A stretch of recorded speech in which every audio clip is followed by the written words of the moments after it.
नमस्कार दोस्तों, happy life tips channel पर आपका स्वागत है। दोस्तों, आज हम आप लोगों को पूजा पाठ के नियम बताएंगे और बताएंगे कि नित्य पूजा करने से कौन से लाभ होते हैं।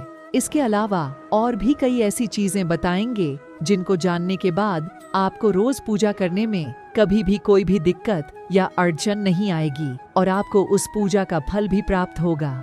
पूजा पाठ से जहाँ व्यक्ति को आत्मा की सुख और शांति प्राप्त होती है, वहीं इससे भगवान का आशीर्वाद भी मिलता है। शास्त्रों में पूजा पाठ करने के कई तरह के नियम बताए गए हैं, जिसका अनुसरण करने पर जीवन सफल और शांतिपूर्वक बीतेगा। तो चलिए आज हम आप लोगों को बताते हैं कि पूजा पाठ के नियम कौन कौन से हैं। दोस्तों, सुबह पूजा करना बहुत ही शुभ माना जाता है। आप सुबह 4 बजे उठे और अपना कार्य करें, उसके बाद स्नान करें और सूर्य देव को जल चढ़ाएं और उसके बाद तुलसी में जल चढ़ाएं और अपने मंदिर में पूजा करने जाएं और सबसे पहले सभी देवी देवताओं को स्नान कराएं। उसके बाद भगवान को रोली लगाएं, फूल चढ़ाएं, भोग लगाएं और धूप दीप करते हुए पंच देवता की पूजा करनी चाहिए। पंच देवता सूर्य भगवान, विष्णु भगवान, गणेश जी, भगवान शंकर और माता दुर्गा को कहते हैं। उसके बाद कुल देवता की पूजा करें।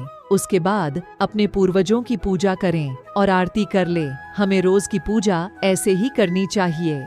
रोज सुबह शाम भगवान के सामने दीपक जलाएं और भोग लगाएं और किसी एक मंत्र का जाप करें और क्षमा याचना कर ले, तो इसका बहुत अधिक सकारात्मक प्रभाव हमारे जीवन पर पड़ता है। हमें पंच देवता की पूजा सबसे पहले करनी चाहिए, फिर श्री गणेश जी की पूजा, क्योंकि कोई भी पूजा करने से पहले श्री गणेश की पूजा की जाती है तो पूजा स्वीकार हो जाती है। और माँ दुर्गा की पूजा अंत में की जाती है, क्योंकि वह जगत जननी है, जगदम्बा और परम शक्ति हैं। इसीलिए उनकी पूजा सबसे अंत में की जाती है। हमें कुछ देवता और पूर्वज की भी पूजा करनी चाहिए और वायु देवता को भी जरूर याद करना चाहिए। हमें पंचोपचार से पूजा करनी चाहिए। पंचोपचार का अर्थ होता है, सबसे पहले भगवान को स्नान कराएं, फिर धूप दीप चंदन चढ़ाएं, फूल चढ़ाएं और भोग चढ़ाएं। यह होते हैं पंचोपचार से पूजा करने का मतलब। पंचुचाल से पूजा करने के बाद हमें आरती जरूर करनी चाहिए।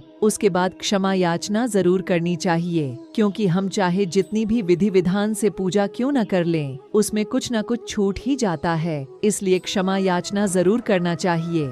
और सबसे बड़ी बात यह है कि आप जब भी भोग लगाएं तो उसमें तुलसी की पत्ती जरूर डालें, क्योंकि कहा जाता है कि जब तक भोग में तुलसी ना डाली जाए तो तब तक भगवान उसे ग्रहण नहीं करते हैं। लेकिन शिव जी, गणेश जी, भैरव जी को तुलसी नहीं चढ़ानी चाहिए।